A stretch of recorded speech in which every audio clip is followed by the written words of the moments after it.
Hello. Uh, this will be an analysis video. I won't be actually doing any gameplay, but I need the client open because I'll have access to every card, basically, and it lets me basically talk about each card, well, not each card, each class in depth, and how the cards relate to their lore and their personalities, and how that translates into the playstyle. Um, that's actually a very good point to start with. Much of the playstyle doesn't revolve around their lore so much, but their personalities. But their personalities come through their lore, so the lore is an important aspect of it. And you'll see what I mean when I start to talk about it. So I will be going through every class here. I may make a video about the neutrals, some of the neutrals later, like the Murlocs, the pirates, and probably the dragons. Yeah.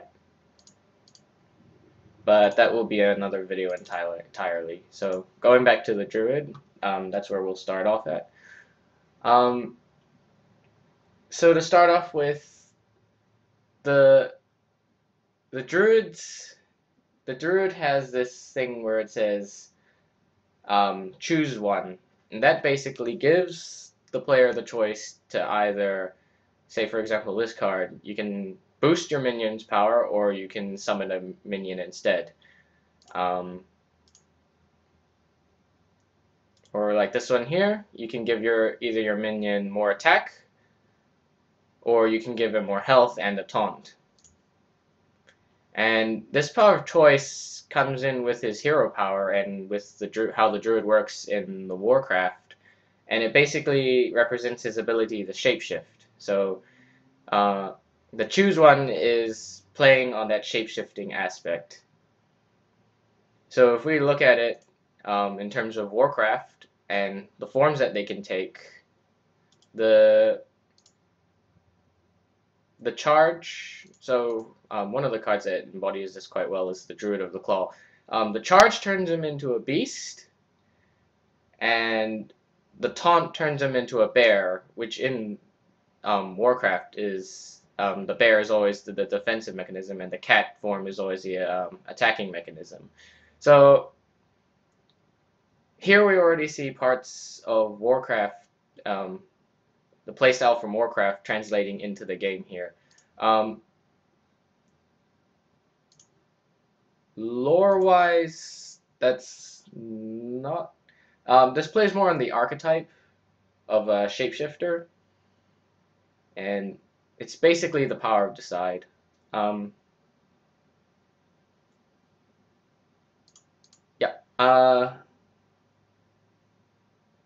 The concept of the druid, if you read his lore, a lot of it is him not really going to fight somebody. It's him defending his world, Earth. Oh, yeah.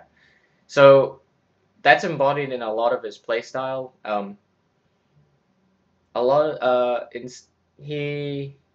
He does this protection thing in two ways. His low cost cards are very aggressive. See, they allow him to get more mana, as you can see here. They allow him to do damage. They boost they can boost minions, and a lot of them have the beast theme, transforming into a beast. Claw, giving him more power. Savagery, giving him more power. There's a lot of attack spells like Naturalize, destroying something. Healing Touch to keep him going.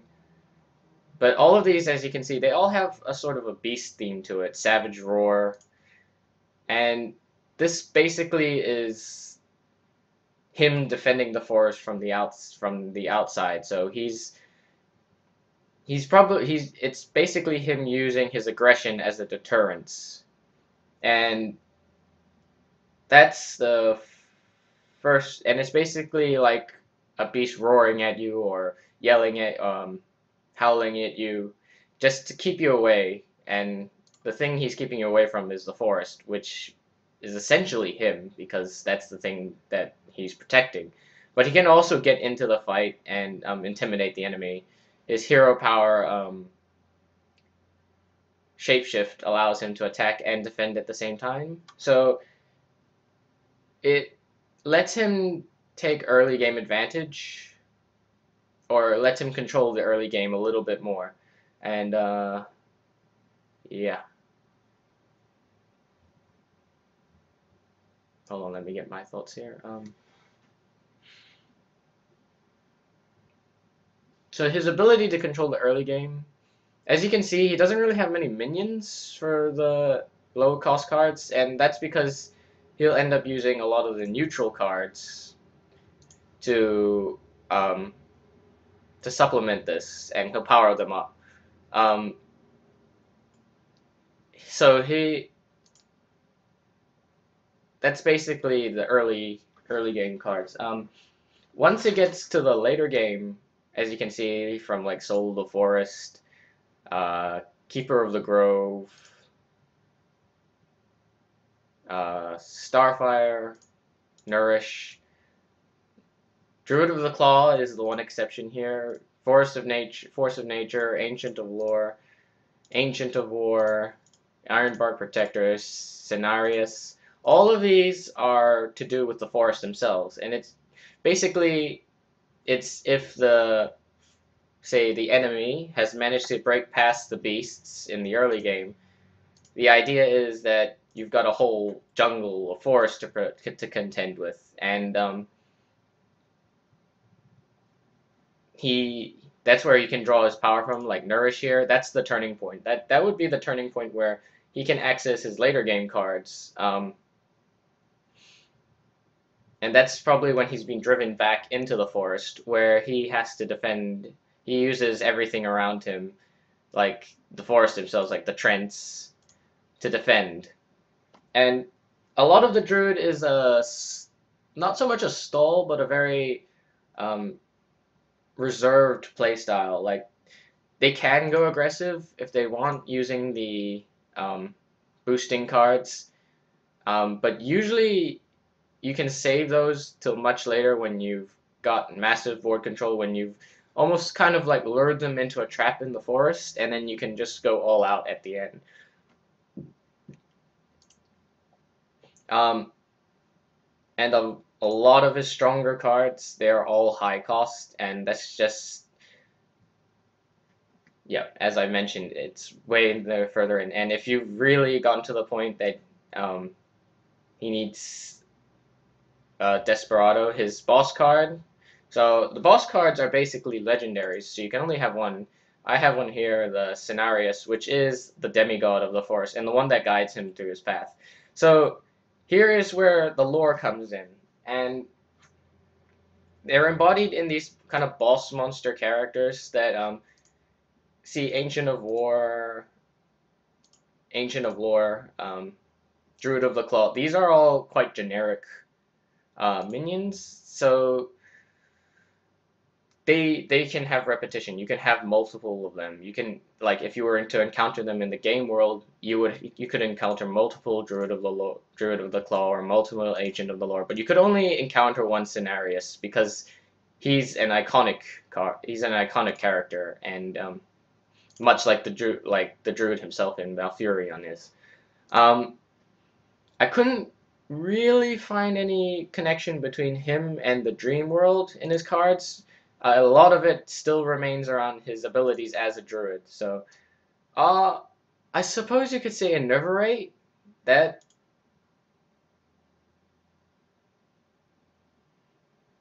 may be part of the dream world, where he draws power. This is just speculation. I have actually no idea, but if anyone can confirm it or disagree, deny that, yeah, just leave a comment about it. But yeah, that's basically the druid. And the thing I've written here is everything about the druid is to make it difficult for the enemy to get through, and that is embodied here. Like, all this way to destroy minions, restore health, protection, more attack or more defense, and everything. Yeah, so like I've said, everything to make it difficult for the enemy to get through, and he does that in two different ways. So with deterrence, with aggression, or absolute total defense. So you have like a taunt here that's 8/8. That's going to be really hard to get through.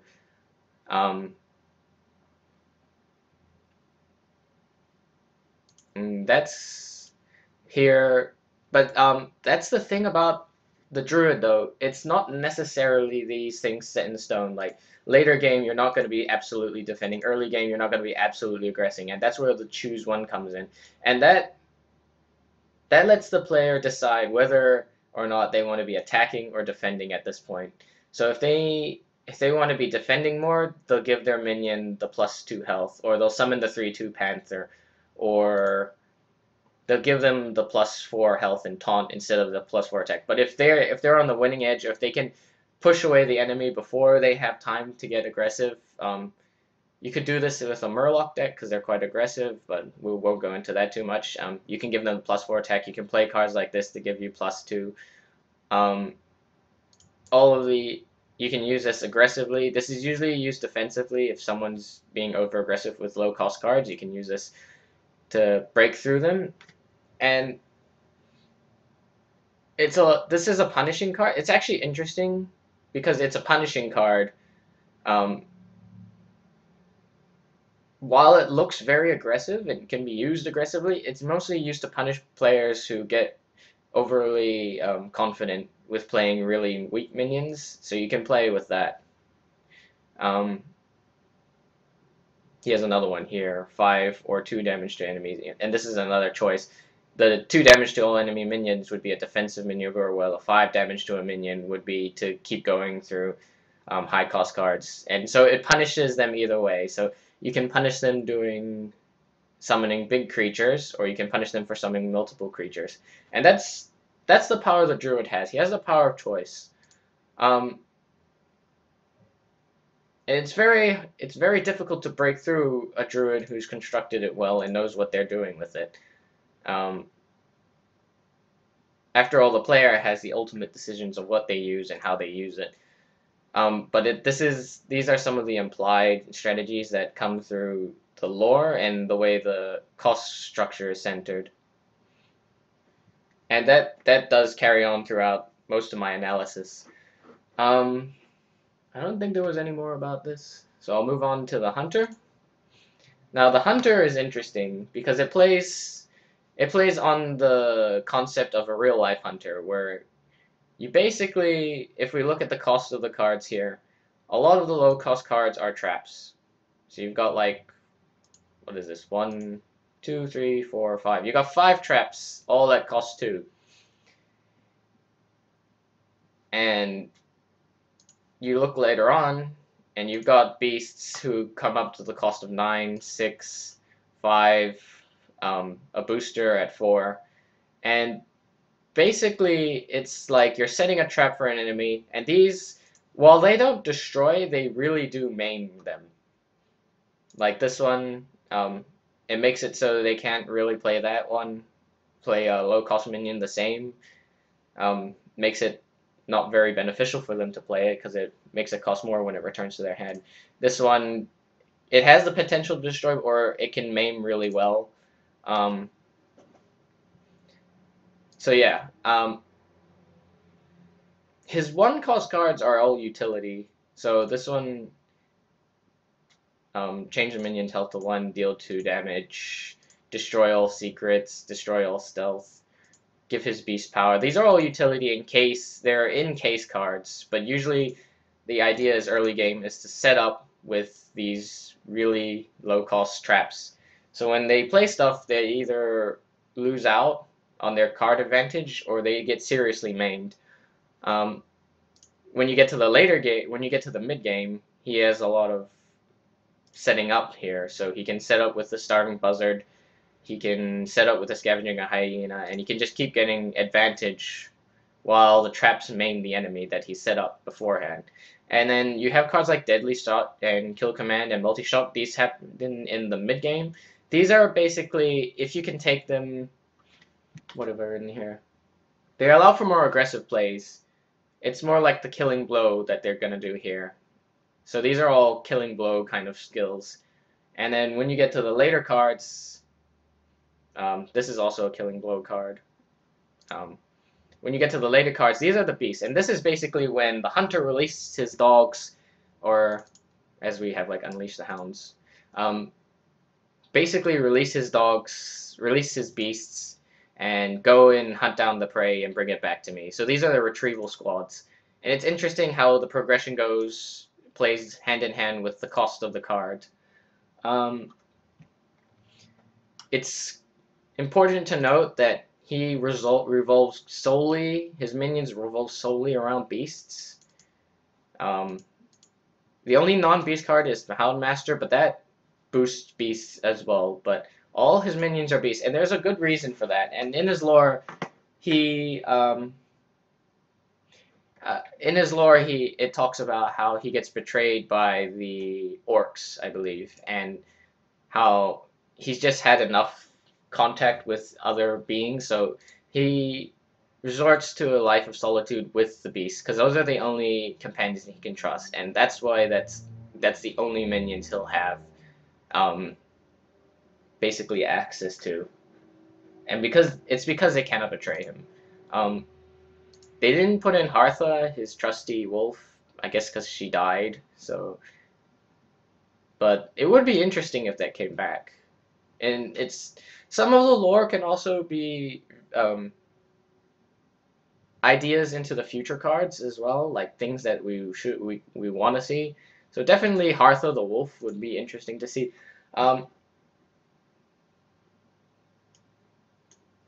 His hero skill, Steady Shot, allows him to keep doing damage. Not sure where this plays in. I might come back to it later if I come up with why it's important. I've written here his hero skill allows for pressure, making the enemy dance in a sense. So the pressure-wise, a hunter can zone out his prey and basically move them into a spot where they don't want, where he can go in for the final kill. And that's what I suppose that's what the Steady Shot does. It continuously lowers their health into a point where they have to focus more on defending themselves or going in for the kill. Otherwise, he can just eventually whittle them down to nothing with the 2 damage he does to the hero. I want to talk about his weapons. He has 2: the Eagle Horn Bow, and the Gladiator's Longbow. The Eagle Horn Bow, it gains more chances to attack when a secret is played. So this ties in with the early game, and it allows him to continuously be in the fight. So he can, this is like a not a sniping card actually. This allows him to fight with his minions and fight with the traps.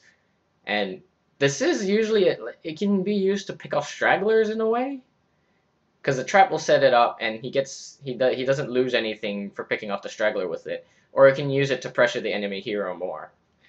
So that plays in with the hunter, the playstyle of the hunter, and the concept of the hunter. And then we have Gladiator's Longbow, and that one's interesting because it makes him immune while attacking. This is basically a snipe card. This lets him snipe from afar. This lets him attack with safety, as a hunter should, because he should be back in the back lines while sniping at the enemy, while his beasts basically defend and attack for him. So if that's the thing about the hunter, though, he needs to set up these traps, he needs to set up his beasts, and he needs to set up all of these mechanics. And that's the thing with a hunter in real life. You can't really go around setting your traps as you're chasing the enemy, because they're going to be away from it. But if you can set them up before the enemy has a chance to run, before they have a chance to realize they're actually in a trap, that's where the power of the hunter, that's where the hunter becomes scary. And then once he gets to the point where he can use the Gladiator's Longbow while protected by lots of his beasts, boosted by the Houndmaster, and still has traps to control the field, that's essentially when the hunter's won. And I guess that's how, it's not necessarily how Rexar is depicted in the lore, but it's definitely how a hunter is in real life. No, sort of in real life, like how the hunter can finally catch its prey, and the prey being the enemy hero. Yep. I'm gonna move on to the mage now. The mage is interesting because a lot of her spells are less than 4 cost. And this basically allows the mage to keep casting these spells in succession, and it will either destroy or cripple the enemy. The higher cost cards, so we're looking at Blizzard, Flame Strike, not so much Power Blast or Archmage, and Untoned, that's different. So these two high cost spells, that's a stark difference. There's no 5 here. There's no in between. There's the low cost 4s, and then there's the high cost 6s and 7s, and those are basically AOE skills, and that makes sense because it's not so much that the spells cost a lot to do a lot of damage. Like if we look at Arcane Missiles, they should only cost 1, and they do relatively good damage. Frostbolt, low costs, good damage, and that's basically like a mage. They have enough mana to sustain these spells, but when it comes to AoE, that costs a bit more because it has to affect a lot of enemies. These are all like single target, maybe not this one. And they basically allow for control, but at the cost, it costs them more. And a lot of these cards are very powerful. 4 costs for 6 damage. Actually, 1 cost for 3 damage, even though it's random. 1 costs to all enemies. That's the actually only AoE skill that isn't a high cost. Well, it's high cost for 1 damage, but it makes more sense if they've played a lot of cards. 2 costs for 3 damage and a freeze effect. What else is there? Oh, this is another AoE.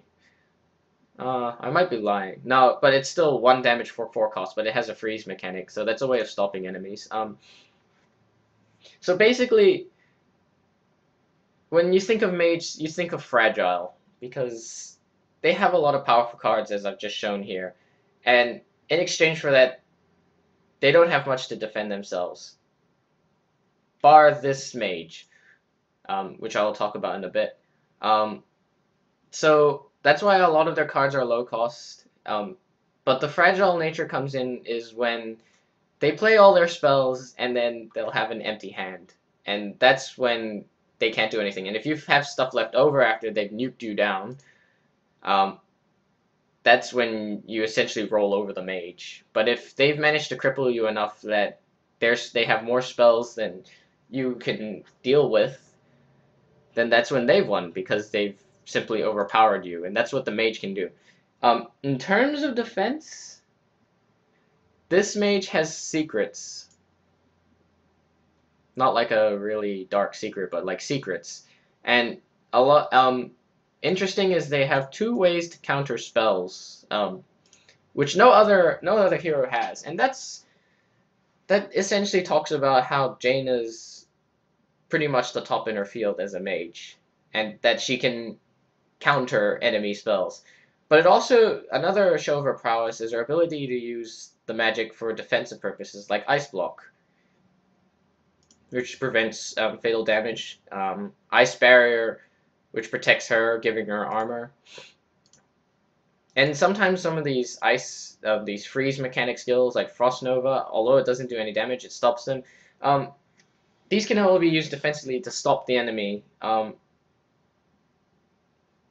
and in a way shows that Jaina is above the rest of the mages, because she can use her magic in a defensive way to mitigate the fact that she might be very very fragile if they ever come in contact with her. There are a couple of cards. Oh, one thing I did want to mention is she's the one character where her personality, because her personality in the lore shows that she's quite a level-headed character. I suppose she gets angry at Garrosh, so that's why maybe she has more aggressive spells. I didn't write that in notes, but that's what I just thought about right now. So her personality could have come through as she changed into a more angry person because she got betrayed.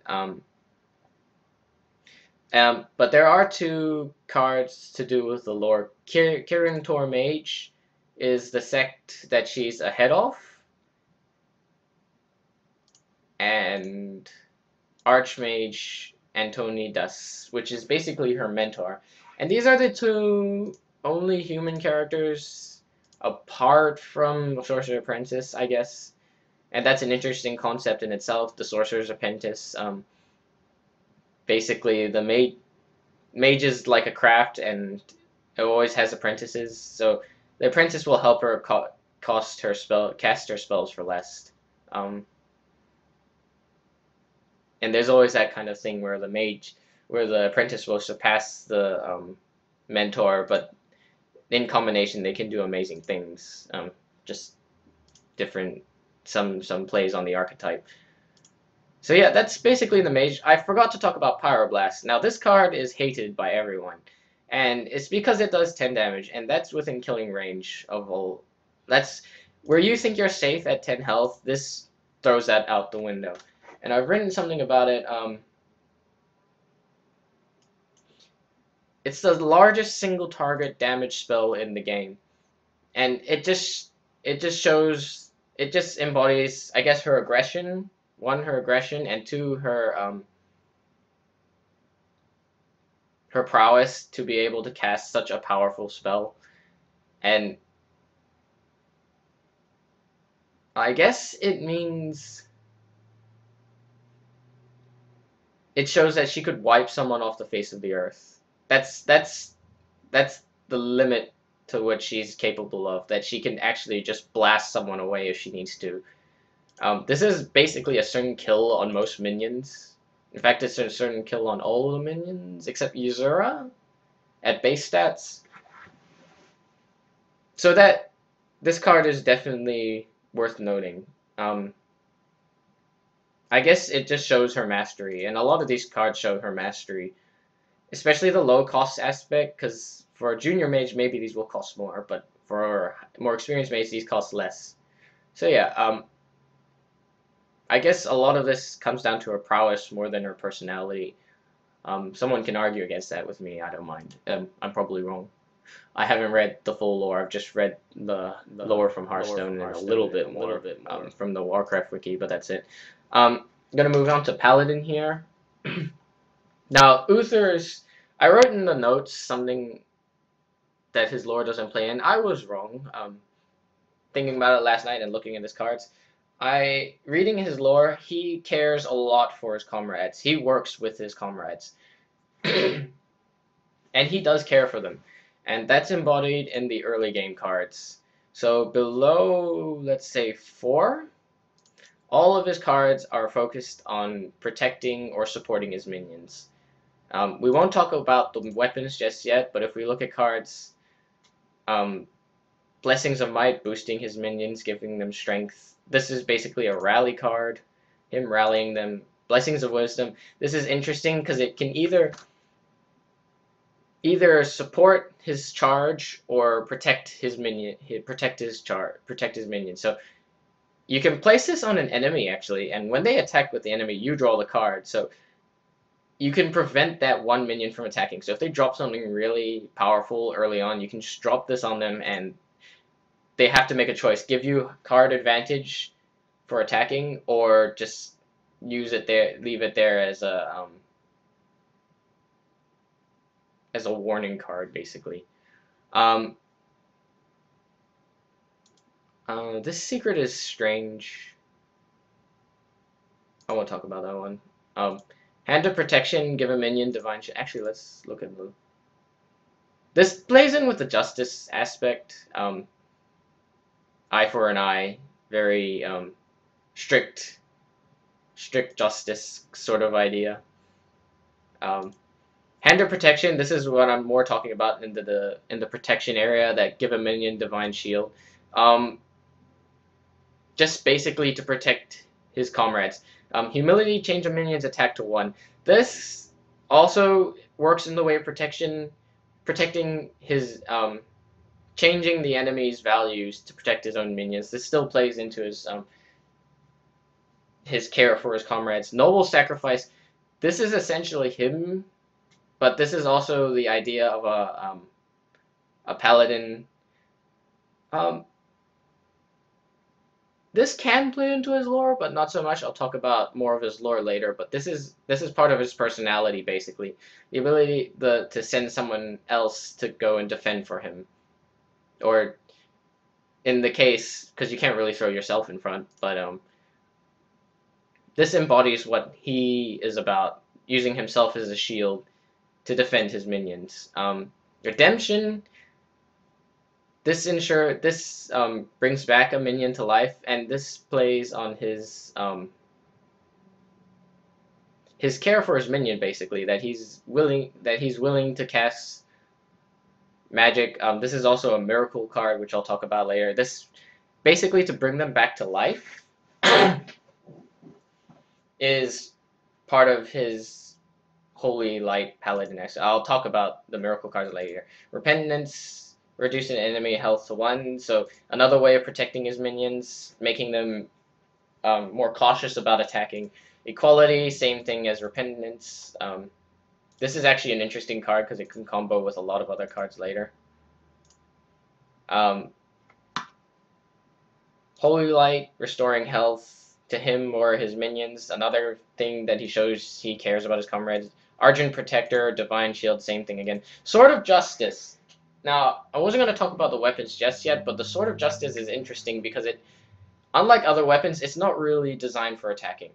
It's used to boost his minions, and that shows how much he cares. So, his hero power, which summons a recruit, basically it combos with this. Instead of 1/1, they become a 2/2, and that's very powerful for a 2 cost.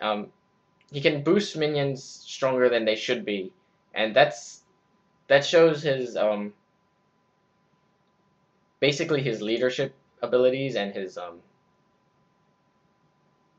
it still goes back to his care for his comrades. Divine Favor, that's a miracle card. I'll talk about that later. Aldor Peacekeeper, same thing as Humility, basically protecting them from damage. And then we get to the 4+ cards, and these are all very aggressive cards.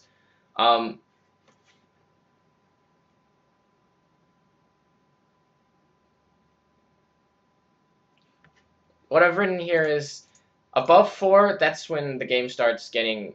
So in the beginning phases, this is all like rallying his troops, giving them morale, protecting them from harm.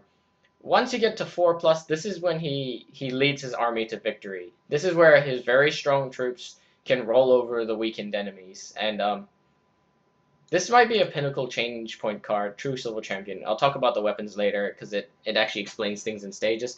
He gives his minions more than health, but also attack.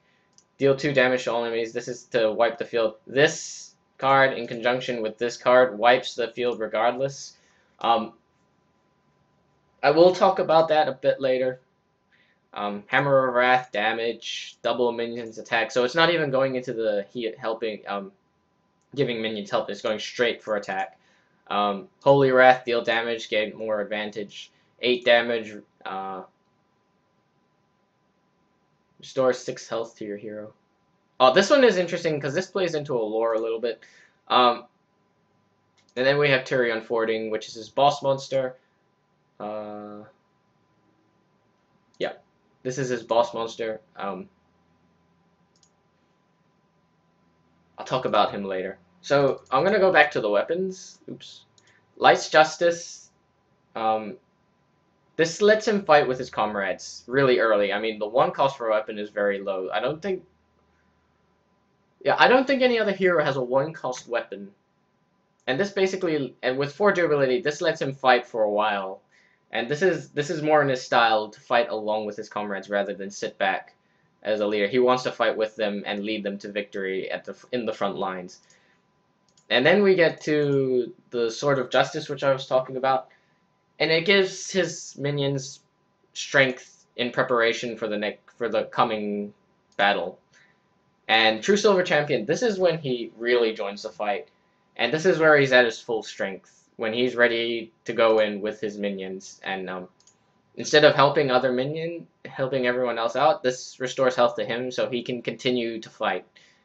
Um, and that just represents the stages which the paladin goes through. So in terms of gameplay, this is all set up.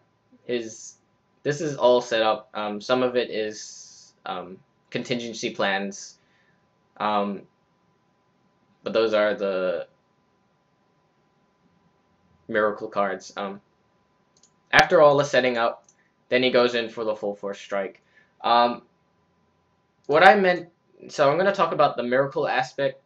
So since he's a paladin, he's aligned with light, but with that comes the holy element, and that's where the miracle comes from. And you get cards like Divine Favor. Actually, I gotta change.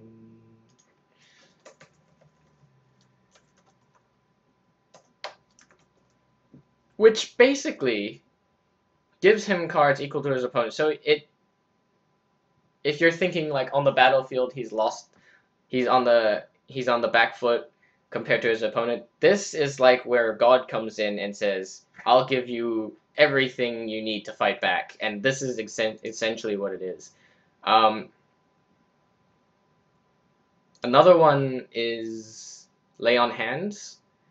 It's essentially the same thing. You're on the back foot, but this will give you your advantage back. A grammatically awkward saver. And that's the power the paladin has, because while he supports his minions, he also has God on his side, basically. When you're fighting against two forces here. I want to talk about Guardian of Kings, because he basically this is Uther. And in his lore, it talks about how he protects the king's ashes, and this is him basically, from his lore. And it's interesting how it returns 6 health to your hero, so it treats you as the king. Yeah, that's all I really wanted to say about that. I want to talk about Tyrion Fording, because he is the boss monster. He is a character from Warcraft, and he is one of the more powerful, more iconic characters. And I wanted to talk. He has a lot of effects: Divine Shield, Taunt, Death Rattle. If we look at each part individually, Divine Shield, God favors him. Taunt, he's willing to protect his comrades. And Death Rattle, equip a 5/3 Ashbringer.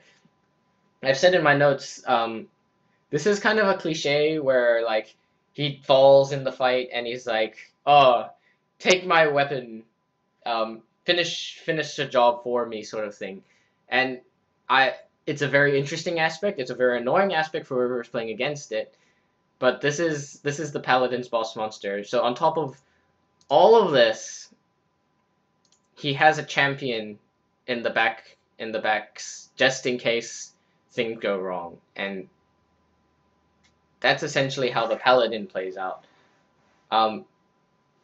So if the player decides to ignore a lot of these cards, which help protect the minions, they're gonna lose, because that's not how Uther plays. You're better off playing other cards like Warlock. This one revolves around the minion, and it pays off to protect your minions early game, because then in the later game you can keep applying pressure. You can lead your army to victory, basically, and you can keep churning out Silverhand recruits to basically form an army for you and keep the field presence there. So yeah, that's the Paladin. And in playstyle, he has the most consistent strats compared to any other hero, I think, simply because of all these mechanics. Oh, I forget. So we have that field wipe from Equality and Consecration. You could call that a miracle, in a sense. 2, 4, 6 is the same as No, wait, that doesn't make sense. But basically, that also is a miracle in itself, but it takes intelligence to do that, because you could be really smart and go consecration and then equality if you weren't really paying attention. But this is an essentially field wipe combo, which I want to talk about Yu-Gi-Oh! There's a card called Raigeki. It basically blasts the enemy field, and there's no throwback. A lot of these cards have no consequence to the player. All of it is essentially it helps. All of it is to assist the player. A lot of cards have detrimental effects, which I'll talk about later, or they have trade-offs, but this has the least amount of trade-offs compared to any other hero. Yeah, so I just wanted to mention that. I haven't really tied that in with the lore or his archetype or his personality. I suppose it ties into the idea as if you're favored by God, then you'll be rewarded for your virtue, sort of thing. So, interesting to think about. I'm gonna move on to the priest. Priest is interesting because it plays on his ability as a peacekeeper, and well, of course, as a priest, his affinity with light. A lot of his cards, his main focus is around the health stat. And the one thing about the priest is if you leave his minions alive for more than one turn, you're going to have problems because it'll live forever, basically. Going back, and that's what a lot of his low-cost cards are dedicated to. There's some contingency stuff like Holy Smite. Actually, that's it. We'll talk about the dark cards later. He has a lot of cards, change a minion's attack to be his health. That's also another thing. So your 0 cost, restore 4 health to all minions. Power Word Shield, give health, draw a card. When you heal, draw a card, Norshad Cleric. Double a minion's health, Divine Spirit. Lightwell, restore 3 health. All of these give health back. And there's some cards later that do this. Holy Fire, Holy Nova, Temple Enforcer gives health. We'll talk about that later. So all of these revolve around the health stat. Quickly mention the silences. The silences are kind of representative of how he's able to keep the calm and head towards peace. Basically, he's telling enemies to shut up or listen to reason, basically, which plays into his diplomacy aspect. A lot of his spells revolve around the word, and it's basically a throwback to how he uses his words to solve problems. Shadow Word Paid and Shadow Word Death. Word cards, basically he says and they die. Not really part of his lore or his personality, but I guess it's this plays more with the player instead. I'll talk about that in a bit. When you come up to cards like Thought Steal, even actually, let's talk about Mind Vision and then Thought Steal. Mind Vision is his ability to read his opponent's mind and to read the situation, to basically gather intel. Thought Steal is looks more aggressive, doesn't it? And it shows that this can become this if he applied himself to do that. Mind games, shadow madness, turning the enemy against them. This is if he used his diplomacy for bad, basically he could do these things,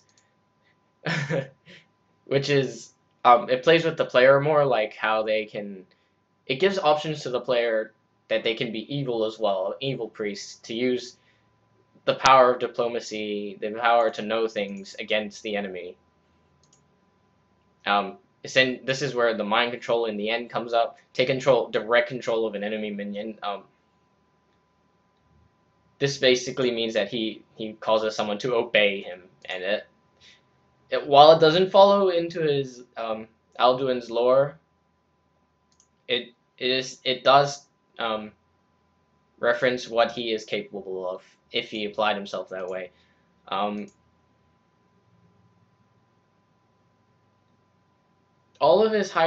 He has all of his higher cost cards. Usually he doesn't really have low cost minions except for Northshire Cleric. But his higher cost ones play on the health aspect. This one is interesting because the more health it has, the more damage it has.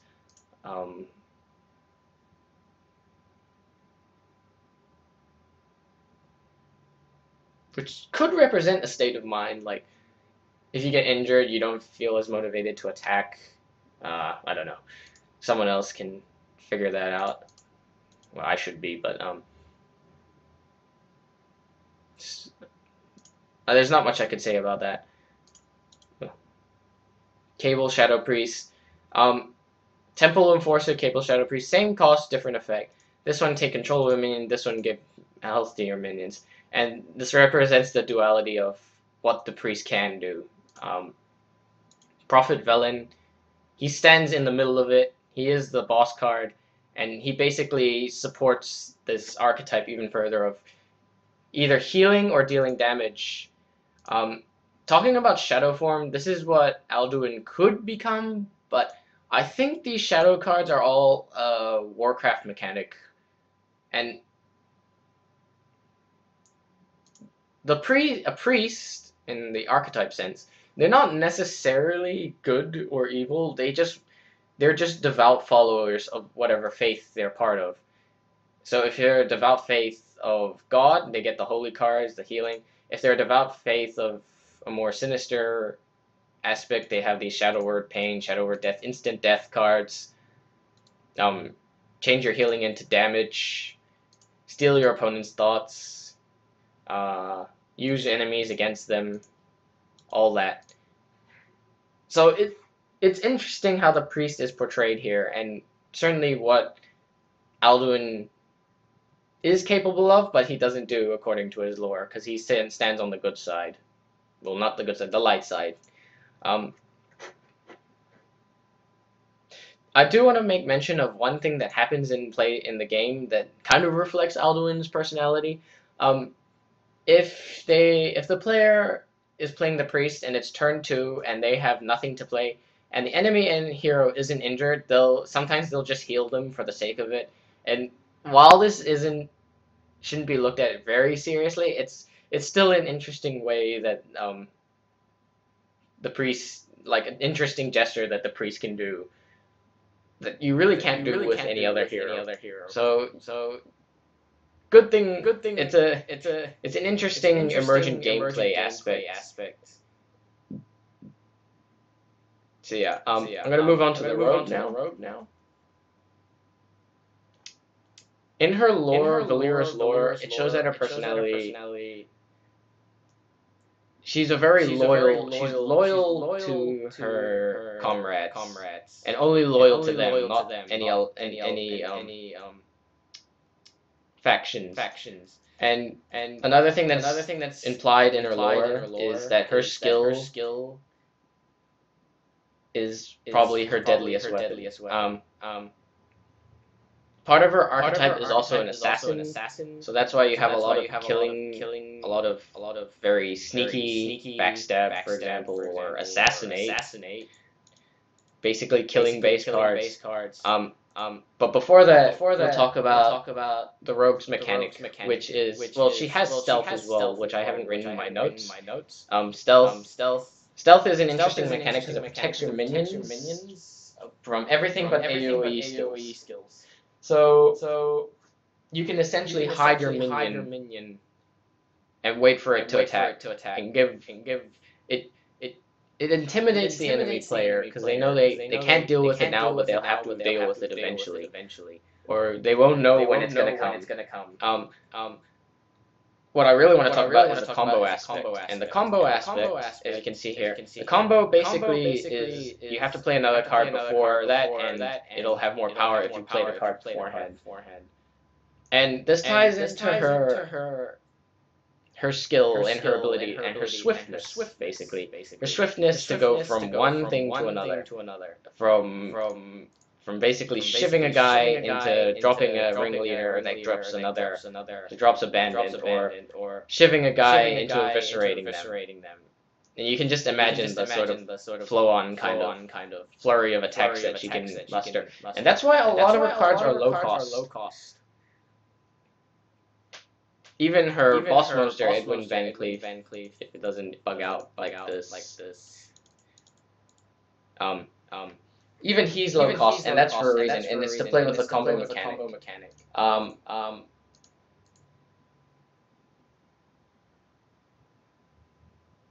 And another thing to think about with the combo, which I've written in my notes that I've just seen here, it also represents her ability to work with her comrades, to achieve victory with her comrades. Because in the lore, it's never depicted that she wins fights on her own, but she does win fights with her comrades, and this ties into how she can work with her comrades to achieve victory in the sense. So yeah. I want to talk about the higher cost cards as well. That's basically it for the lower cost cards. I think I didn't think about that. Cold Blood. That's interesting. Like how she can distance herself from her emotions to calmly kill an enemy. And that's the thing you have to think about when you're playing Rogue, because you have to be rather calm. You can't panic. A lot of her cards, she's very exposed when she plays. Her skill lets her get daggers, which fight for her, but she has no real way of protecting herself from getting attacked back. So the one thing I noticed when I'm playing Rogue is you go straight for the enemy, and you use the other cards to deal with the minions if they become a problem. And you can usually kill off an enemy hero really quickly, really fast. Simply because of all the pressure that she puts on and all the swift damage that she can output. But it takes a good and steady mind to do that. For example, if a player panics and they see a minion, they might use their weapon to destroy that minion instead of using cards like Shiv or Backstab to deal with it. It talks to the common collected sense of the Rogue that it takes skill to use this deck and this hero. Because initially, like if you compare it to the Paladin, which has really solid cards for protecting minions, she doesn't. She goes really aggressive, but with really delicate cards like 2/2. I don't think her strongest minion has I think it's 3 health. Yeah, 3 health. Which isn't a lot. And basically, the stealth mechanic, 4/4, I suppose that's the highest health on her thing. That's not very high compared to many other heroes. But they have powerful effects to make up for, and the stealth mechanic allows them to be protected by that clause, but she's not protecting herself, so the player has to know when and where not to strike, where and when to defend yourself, and yeah. Going back to the higher cost cards, they're less combo related. They're very definite, like destroy a minion, return all minions to the hand, sprint, draw 4 cards. They don't require you to play other cards to activate them to their fullest effect. And I've written in my notes, it opts for less gimmicky tricks. And for the higher cost, you get a more definite advantage. And what it represents about the Rogue is her swiftness. Like, Vanish might be implying that you ran away from the situation. And basically, the enemy has to recoup and restage the whole thing. So if you put all the minions back to their hand, they have to play them out again. But this lets her get her advantage back. Basically. Sprint, if she's low on cards, she can get her advantage back. Vanish, if she's being overrun, she can use that to get her advantage back. Because you can only play 10 mana worth cost of cards per turn, so if they have more than 10, then this works out playing very well. Assassinate lets her assume control by destroying one minion definitely. These definitive kills allow her to, if she's losing momentum in the situation, she can turn it back in her favor in this way. But at the cost of it, she only can do this a couple of times, and she has to make those count. And that goes back to the playstyle and like the style of the rogue is you have to be very efficient when you're going to do things, and you have to go in for the quick kill. Otherwise, you can't drag it out very long for a rogue, because they don't win the war of attrition. So yeah, that's basically the rogue. I don't know what else I can say. I'm going to move on to the shaman, which is Thrall. Now, Thrall has the most extensive lore out of all the characters in this game. And what I've written here is a lot of his feats, like what he's done, are featured more than his personality, because his personality is usually to forge alliances, but none of these cards really show that. More of it shows how the shaman works in the Warcraft mechanic sense, and how he basically tamed the elementals, and a lot of the cards are elements, to do with elements. So if we look at Earth Shock, Forked Lightning, Frost Shock, Lightning Bolt, Rock Biter Weapon, Wind Fury, Lava Burst, Lightning Storm, Unbound Elemental, Wind Speaker, Earth Elemental, Fire Elemental, Al-Akir the Wind Lord. All of these are elemental cards, and it's written in his lore how he went and risked his own life to settle their fury or their rage or settle their chaos, basically, bring them into order. And then we have the other aspect of him, which is the totems, which goes back to the shaman mechanic, and they're basically support cards, and these tie in also with his ancestral cards, his spirit cards, which the spirit cards are basically a reference to the real shamans, how they contact the other side, how they intertwine them with themselves with the natural world. Actually, all of this, even the elemental parts, a shaman also. The archetype of shaman also plays with that. They're very in tune with nature. So this is while it's not like druid base level of nature attunement.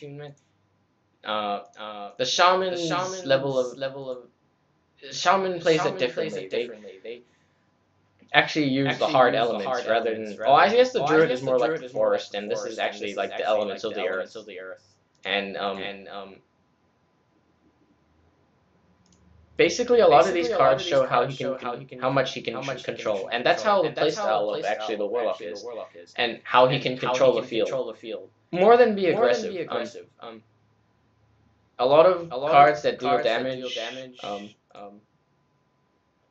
There is a mechanic of overload, which basically means that for its cost, 3 damage for 1 on a specific target. The only other three damage for 1 cost is arcane missiles, and that's random. But this is specific targeting. So there's an overload of 1, and that basically means that you lose 1 mana crystal next turn for playing this card.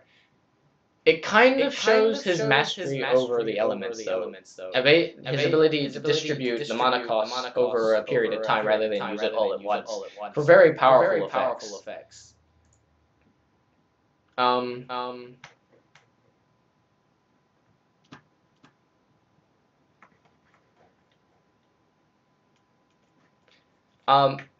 And what supplements all of this power, all of the magic skills, all of his minions, he has his totems, which is his hero ability. And these totems, they have no attack value except for one, which is the Searing Totem. They have no attack value, they're summoned randomly, but they all have support effects. There's one that heals, there's one that supports his, so that supports his minions. There's one that gives extra spell damage, which supports all of his damaging spells. And there's one that taunts, the one that protects his minions, and there's the Searing Totem, which is the one that attacks. And basically these all play support roles, but they can be used aggressively. And there's this one card, Bloodlust, and this card here makes your minions have attack value. And while your opponent might be lulled into a false sense of security with their 0 attack value, this really puts things in perspective for them.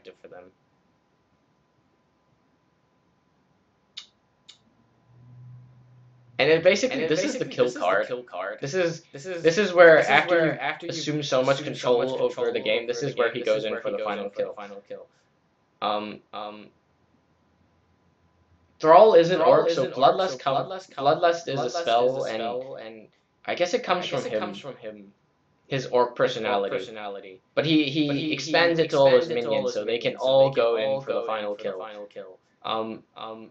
And this doesn't really play much with his personality or his lore.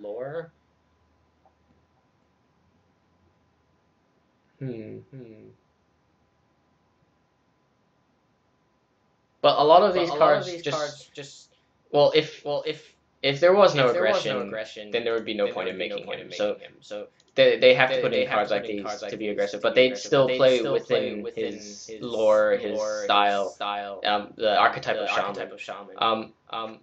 He has his Doom Hammer, which 2 attack value for his most powerful weapon isn't much, but it has Wind Fury, which lets him attack twice. But it has 8 durability, so it can attack 8 times. What's mentioned in the lore is Doom Hammer is his. It's not so much that it's powerful, but it rallies the troops. It gives security, and it gives security to the player that they can deal with multiple problems, that he himself can go out and deal with the problem if need be.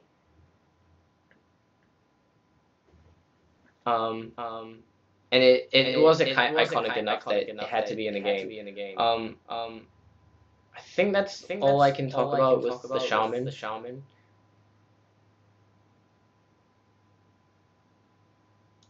Al-Akir, his boss monster, is interesting. It's not very strong for an 8 cost, but it has every effect in the game, basically.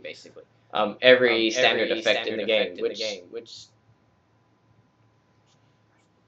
because written in the lore, Al-Akir is actually the weakest of the elemental lords. I suppose it's not about the strength of his power. It's not about his power here, but what he's capable of. And as the Wind Lord, he has all these capabilities.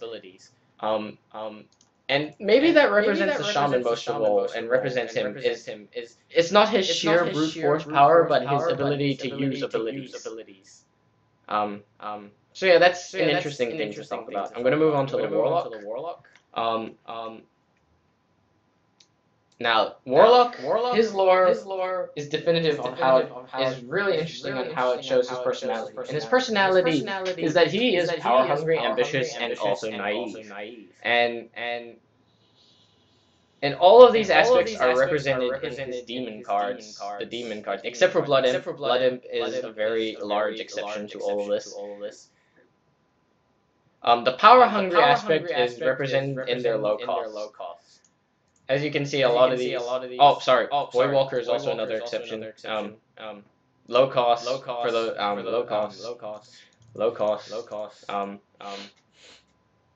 cost. Most of these are really low cost.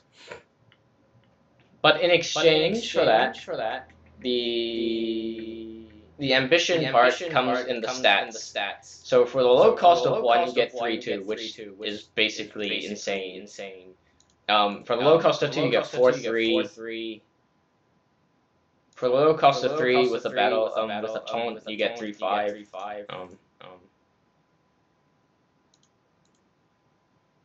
For low cost of 4, you get 5/6. For low cost of 5 with a charge, you get 5/7. But then there comes the naive part, which is represented in the backlash effects. So because Flame Imp has 3/2, it deals damage back to you as a trade-off. So basically, part of the cost is the throwback effect. Discard a random card. This is really sometimes not worth it. Succubus, like a Temptress, making you lose yourself. Representing discard a card. Destroy your own magic for a defender. Void Terror, kill your own cards to gain power. Pit Lord. Actually, this is an interesting card. I didn't actually see this before. I thought it was Pit Lord. I thought it was Void Terror, but no. Pit Lord is actually, if you look at his lore, it's the demon that tempted him into all this demonic power. And the one he forged basically a pact with. And he's the one who ends up showing how naive he is later. That's why his damage back to you is so high, I guess. Yeah, I didn't see that before. That's really interesting, though, the Pit Lord. Doomguard. I don't know why these things keep disappearing.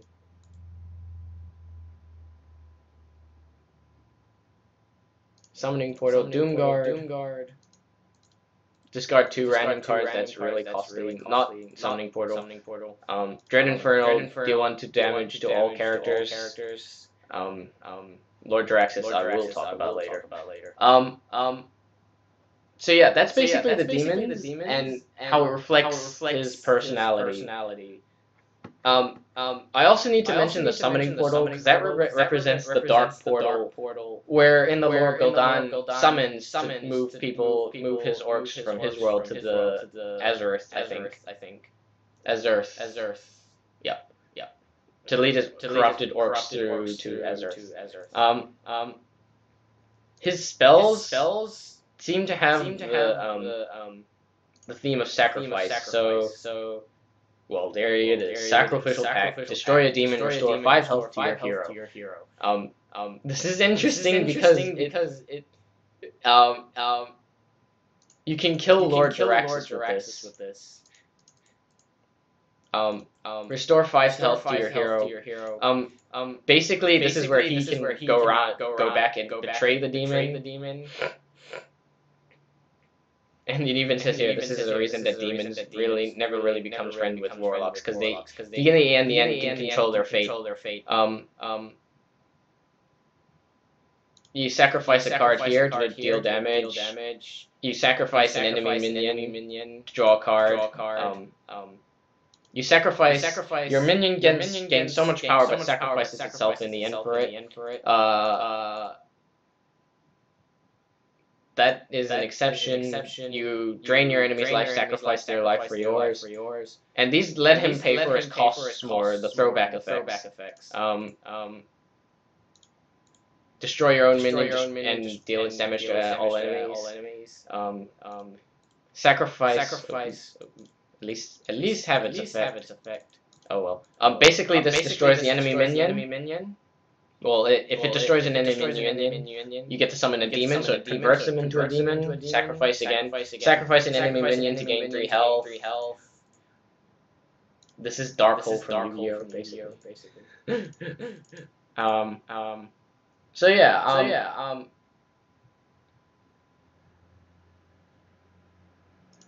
And talking about Lord Jaraxxus. He's the boss card of this deck. It's interesting because the Warlock, in this sense, isn't seen as a good guy. Not even in his lore. And he actually acts as like a final boss. And final bosses usually have stages, and this is a card that turns it into a stage battle. So you could be at 1 health as a Warlock, you can play this, and you've got 15 health back, and you've got different skills, and you can basically run down. Your hero now has an attack value and can summon really powerful minions. And this is the desperate finale, basically. And if you kill this, then you won the game. But if you don't, he can end you there. And this is the unexpected aspect as well. This is more of a throwback to classic RPG games more than his lore. it's really interesting and fun. It's a fun card to look at. Now I want to talk about how Gul'dan's personality makes his way into the playstyle, and the way this works is the player can learn from the lore that you can't get too greedy, or else you're gonna pay for it, or if you completely ignore the lore, you're just gonna pay for it.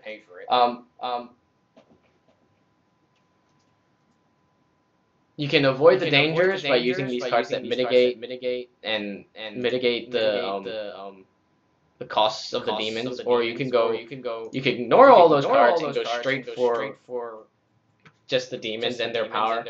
And if you're too reckless, that can end up killing you. And it's an interesting way that the lore can play into the knowledge of the player.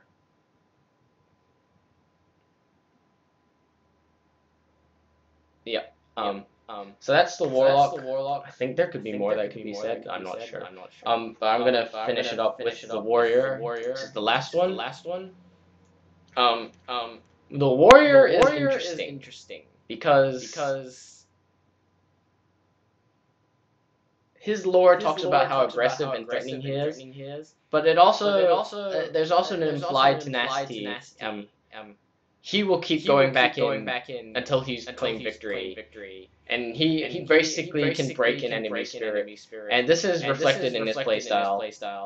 His hero power gives him armor, and the armor lets him keep fighting. And the only other hero that gains their health back in a sense like this is the priest, but his mechanics aren't as aggressive as this. This allows the warrior to keep fighting, to keep going in the fight.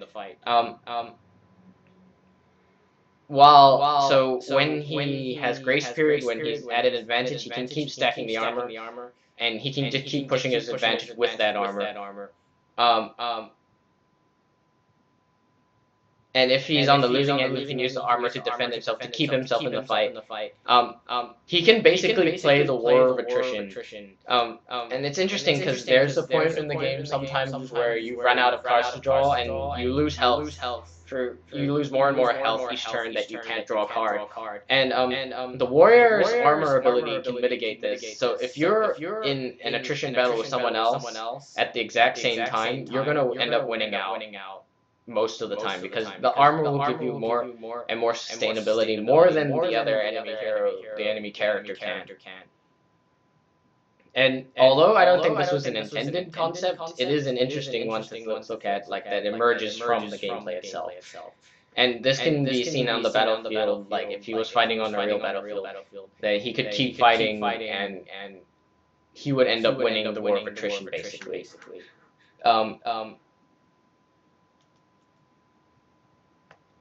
All of his cards are quite low cost. So most of them are below 5 or below. And this allows basically him to keep up the pressure. Which is exactly like in Garrosh's nature, to keep the pressure going. In his lore, he's done a lot of crazy things. But they haven't been particularly stupid things, they've been really tactical things. And just ways to break the enemy. And a lot of his cards also worked off the damage mechanic, so if they're damaged or it deals damage to them, to give them more power. So if we look at like Rampage, if the damage gives them more health than they would have actually had taken damage. So if they took 1 damage, they gave them 2 back, basically, and more attack power. Cruel Taskmaster, deal 1 damage to give it +2 attack, so you could combo these 2 cards together, send them into a Rampage. And this, while it's not mentioned in his lore that he's especially angry or rageful, his artwork and a lot of the violence in his card implies that he can be very he can use his rage to his advantage and use it to give him even more power. It is implied in the lore. His weapons are quite powerful.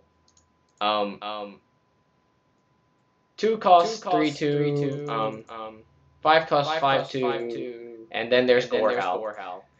And his weapons, along with his armor, allow him to attack for free, basically. And with the weapons, it allows him also he allows him to be in the front line, kind of like the paladin. It allows him to fight with command. So there's these cards. So if we talk about the whole entire battle strategy, there's these cards that deal damage to his minion and give them power, or give them power for being damaged. So he's basically like the whip master, but he can also fight. He's like he himself is a champion. He does have his father as the boss card.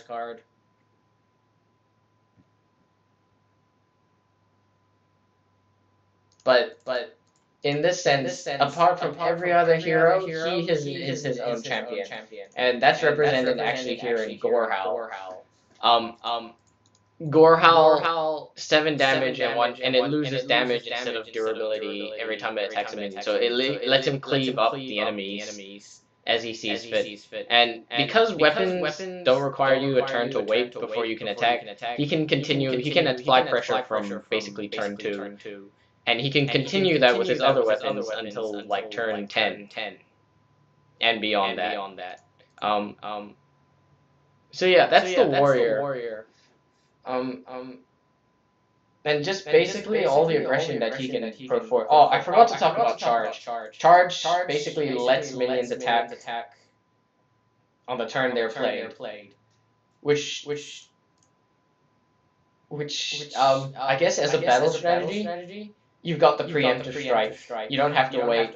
You can go straight for it and not care. And sometimes that can overturn the battle. It can stop enemies from setting up. So if you like pin the warrior against the hunter, they wouldn't have time to set up in time because they would think, oh, he has to wait a turn before he can attack. But here he can go straight for the attack. That's also the other thing to talk about. I don't know if I mentioned it before, but each archetype, as soon as they see it on the screen, they'll know what to expect. So the situation I mentioned before is only for new players. Even an intermediate player will know that you can't rely on the fact that the warrior won't attack straight away if they have nothing on the field. They can go straight for an attack. So you can't sit back and be idly by. You have to go and defend yourself or be aggressive back. Likewise with the mage, you know that if she's expended all her spells and hasn't killed you or your advantage, you've got the upper hand. But also not to play conservatively against her. Otherwise, she'll just wipe you clean. And like I was talking about before about the priest, if you let him have his minions for too long, he'll have a lot of health. This plays into the playstyle and the game mechanics. Like certain card games, you can't do that because you won't know what's in their deck until they played the first card, and by then, and if you're starting first, you've got the disadvantage in that sense where they can counter you, but it also lets you set up, I suppose, in a way. But here, you know what to expect from turn 1, so you know what to put forward before the enemy can. So the enemy has to think about how they want to respond more so than other card games. So yeah, that's I've gone through all the classes.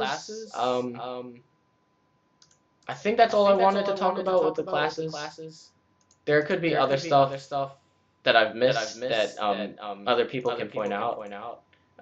It's actually good to have feedback as well. So when I'm writing my own lore for this project, I can implement it. I may or may not talk about the neutrals.